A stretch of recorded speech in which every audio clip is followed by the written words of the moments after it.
তোকে ভালো মন্দ খেতে দেবো, কিছু পয়সা দেবো, আমার শিষ্য বাড়ি নিয়ে যাব, তুই ভালো থাকবি, আমার সঙ্গে চল। তো বলে পয়সা আমার দরকার নাই, খেতে পেলেই হবে, আমি ঝোলা আপনার বাইয়ে দেবো, কিন্তু আমার একটা শর্ত আছে। আপনি পণ্ডিত মানুষ, গুরুদেব মানুষ, জ্ঞানী মানুষ, আমি যেখানে যা দেখবো প্রশ্ন করব, যদি আপনি ঠিকঠাক উত্তর দেন তাহলে আমি আপনার সঙ্গে যাব, আর যদি ঠিকঠাক উত্তর না দেন তাহলে রইল ঝোলা, চলল ভোলা, আর যাবে না। গুরুদেব মনে মনে ভাবলো, ভোলা ছোট ছেলে, এ আর কি প্রশ্ন করবে, আর এমন প্রশ্ন করবে ভোলা যার আমার উত্তর জানা নাই, এমন তো হইতে পারে না। বলে বেশ বেশ, চল বেটা চল, তো যা দেখবি প্রশ্ন করবে আমি উত্তর দিয়ে দেবো। ভোলা ঝোলাটি কাঁধে করে চলল গুরুদেবের সঙ্গে শিষ্য বাড়ি। এখন রাস্তায় যেতে যেতে একটা ছাগল ভেবাইছে, ভ্যা ভ্যা ভ্যা করে একটা ছাগল ভেবাইছে।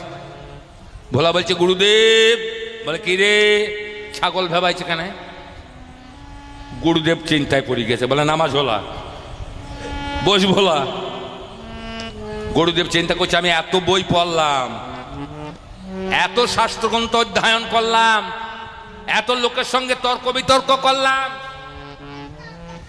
এ প্রশ্নের উত্তর তো আমি দেখি নাই, কোথাও প্রশ্নও দেখি নাই, উত্তরও দেখি নাই, ছাগল ভেবায় কেন? ছাগল কাঁদছে।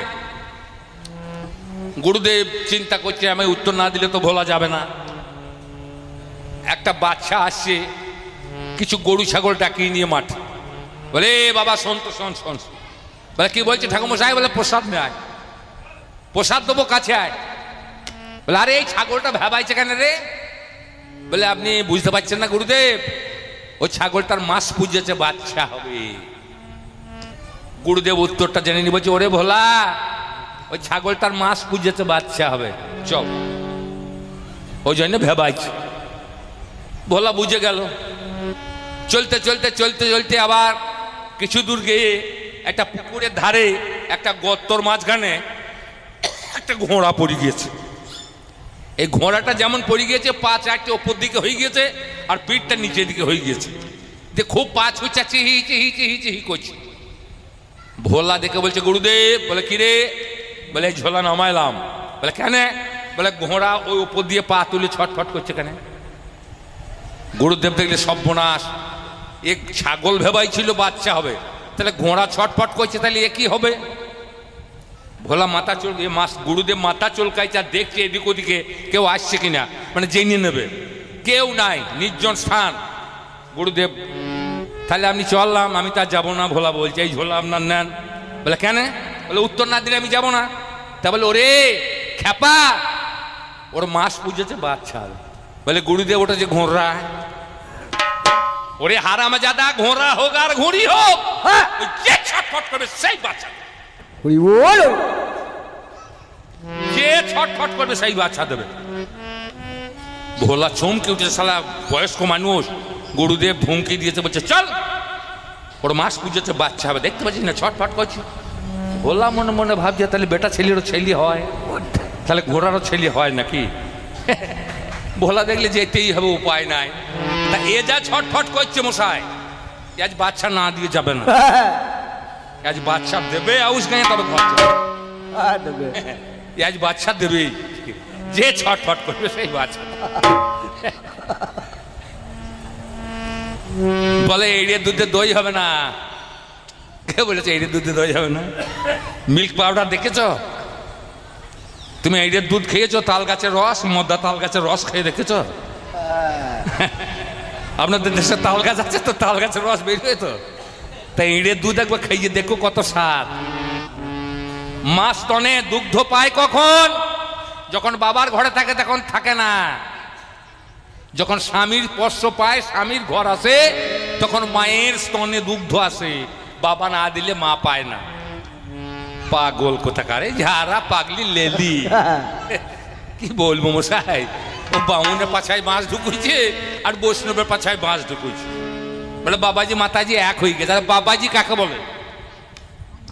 বাবাজি, বাবাজি যে বাজি দিতে পারে ভালো, সেই তো বাবাজি। কোটি শাস্ত্র রজ্জু দ্বারা কুলকুণ্ডলী সব থেকে জাগ্রত করিয়া সহস্রার থেকে মূলাধারে নামিয়ে নিয়ে যে তুলতে পারে, সেই তো বাবাজি। তাহলে যে নামিয়ে তুলতে পারে সে হলো বাবাজি, তাতে উচ্ছিষ্ট হয় না, তাতে ধর্ম নষ্ট হয় না। আর যে নামিয়ে এনে রেখে দিতে পারে স্থির করে তিনি হলেন ব্রাহ্মণ।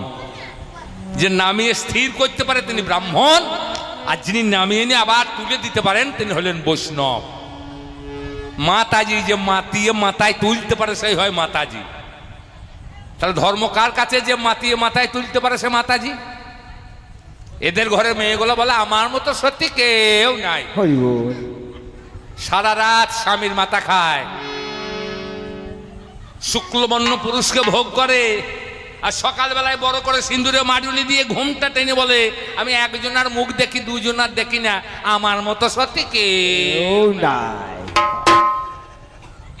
এরা প্রতি রাতে বিধবা হয়, প্রতি রাতে বিয়োগ হয়, ধবল বস্তু, এরা হয় বিধবা, আর সকালবেলায় সাজে সধবা। কিন্তু যে বৈষ্ণব ব্রাহ্মণের গায়ে তুমি কলঙ্কের কালি ছেটাইলে, এরা বিধবাও হয় না, সধবাও হয় না, অধবাও হয় না, ধবধবাও হয় না। চার জাতের মেয়ে ছেলে আছে, বিধবা, সধবা, অধবা, ধবধবা। বলুন, যাদের স্বামী মরে গেছে তারা বিধবা, যাদের স্বামী আছে তারা সধবা, আর যাদের স্বামী বিয়ে করে ছেড়ে দিয়ে পালিয়ে গেছে তারা অধবা, আর যাদের এখন লাইসেন্স হয় নাই তারা হলো ধবধবা। তাহলে ধর্ম রক্ষা করলে পারলে সতী হয়। নিজের সত্তাকে রক্ষা করে স্বামীর সত্তাকে যারা রক্ষা করে তারা হলো সতী, তারা হলো ধার্মিক, তাদের কাছে আছে ধর্ম। আর যারা নিজেও বাঁচে না, স্বামীকেও বাঁচায় না, তারা তোমার দলের লোক, তারা সতী হইতে পারে না, তারা ধার্মিক হইতে পারে না। ধর্ম হচ্ছে ধরে রাখার নাম ধর্ম, কর্তব্য পালনের নাম ধর্ম, চলন গমনের নাম ধর্ম, কথা দিয়ে কথা রাখার নাম ধর্ম, দ্বিধা দুর্বল করে হয় ধর্ম। সেই জায়গাটাকে না বুঝে ও অন্য জায়গা থেকে ছোটাছুটি করে ছটফট আরম্ভ করেছে। যাই হোক, ওর জ্ঞান বুদ্ধিতে যা হয়েছে, মাতাল, মদ খেয়েছে, তো ভালো কথা বলবে না, তবে ওকে আমি হরি বলাবো, ওকে মাথা চুল কেটে মাথা চাঁচবো, ও চৈতন রাখবো, ওর কপালে তিলক দেব, ওকে কপিন পরাবো, তবে আমি গ্রাম ছাড়ব। আমি যদি ওকে হরি বলাইতে না পারি, আমি যদি ওর মাথা না চাঁচতে পারি, আমি যদি ওর কপালে তিলক পরাইতে না পারি, আমি যদি ওকে কৌপিন পড়াইতে না পারি, ততক্ষণ পর্যন্ত আউশ আমি ছাড়বো না। ওকে মাথা চেঁচিয়ে চৈতন রেখে তিলক পরিয়ে কপিন পরিয়ে হরি বলিয়ে আউশ কথা দিলাম। তাই কথা ছন্দ ছাড়ি, সুর পাঁচালির ভাব ধরি, শোনাইতে গান। আপনারা সুধীজন, আমি অভাজন, আমি ছোট্ট করে ছন্দে বন্দে এবারে শুনিয়ে যাব গান। চলো চলো নয়নে হাসি মাখা বদনে, আনন্দ করো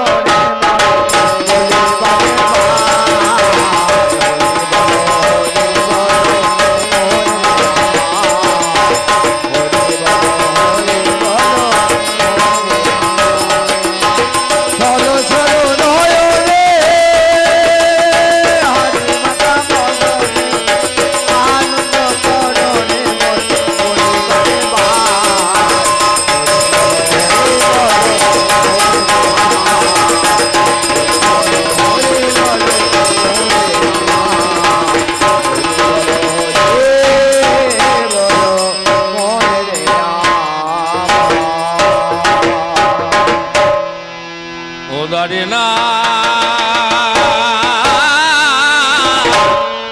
দিলে না আরে না রে আরে না রে না,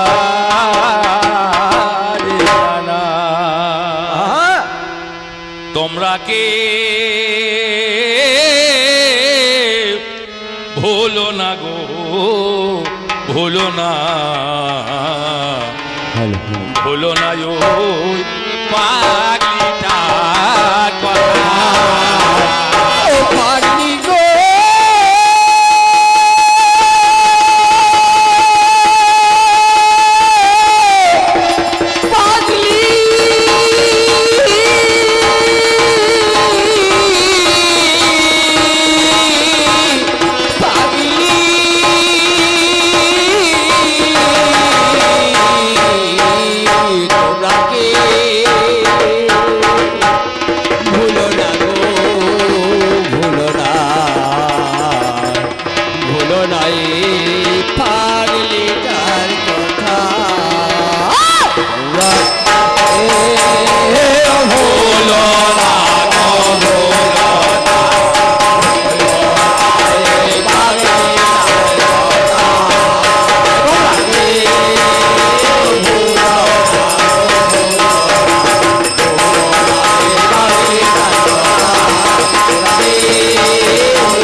অনুষ্ঠান করে বাড়িতে, নিমন্ত্রণ না করলে কিন্তু অনুষ্ঠান বাড়ি কেউ যায় না বাবা।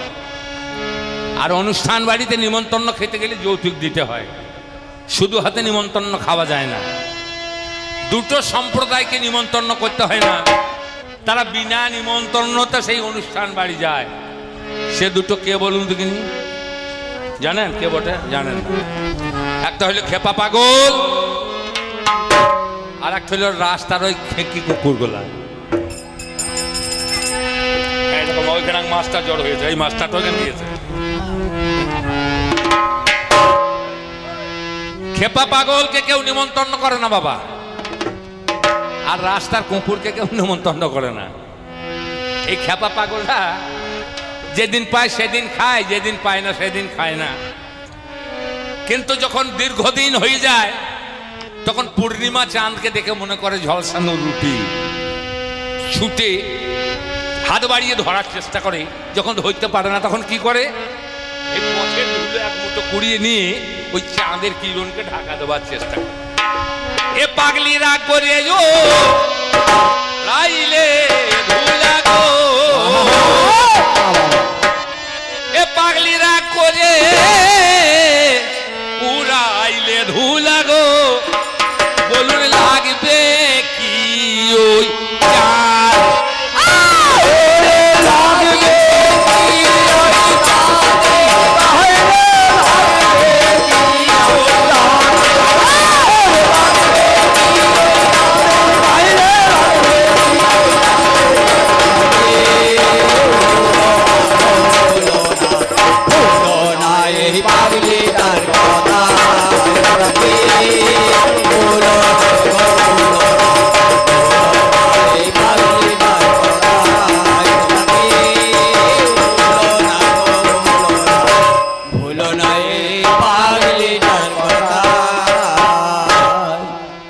চাষ করে মাঠে।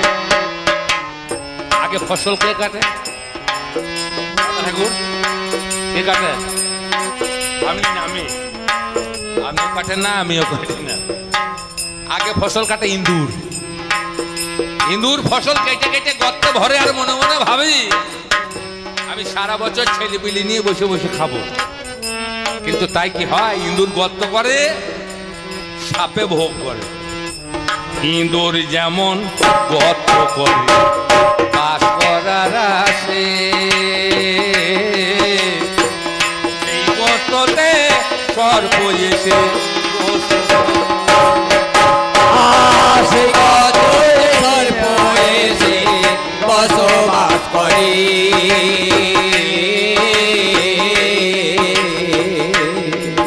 ওই যে ইন্দুর যেমন গর্ত করে বাস করার আসে, সেই গর্ততে সর্প এসে ভাই বসবাস করে।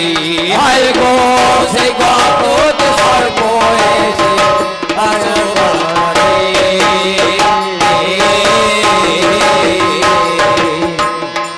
সেদিন নয়নে জলে বুক ভাসালে,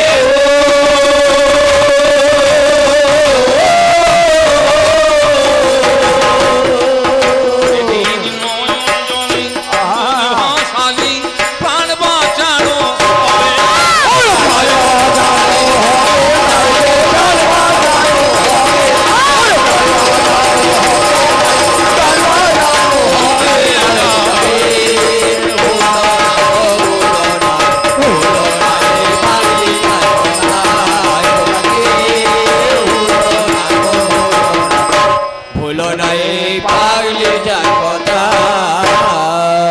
মাকাল ফলের নাম শুনেছেন? মাকাল ফল এখন আর দেখা যায় না গো, আগে বনে বাজারে দেখা যেত মাকাল ফল। মাকাল ফলে রাখাল ভুলে বাবা, পণ্ডিত ভোলে না। তাই সুন্দর মাকালে বনের মাঝে রয়, সৌন্দর্য দেখিয়া যোগ্য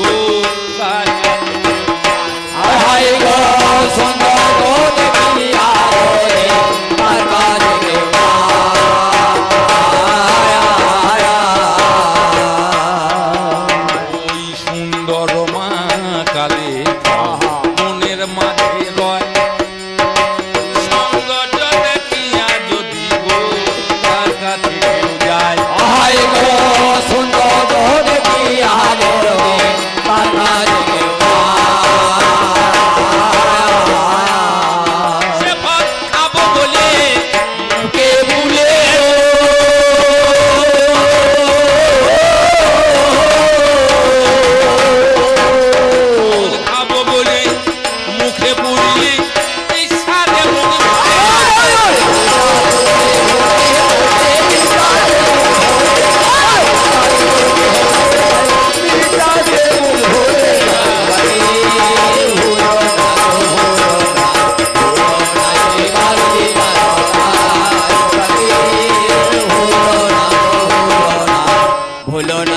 পাগলিটার কথা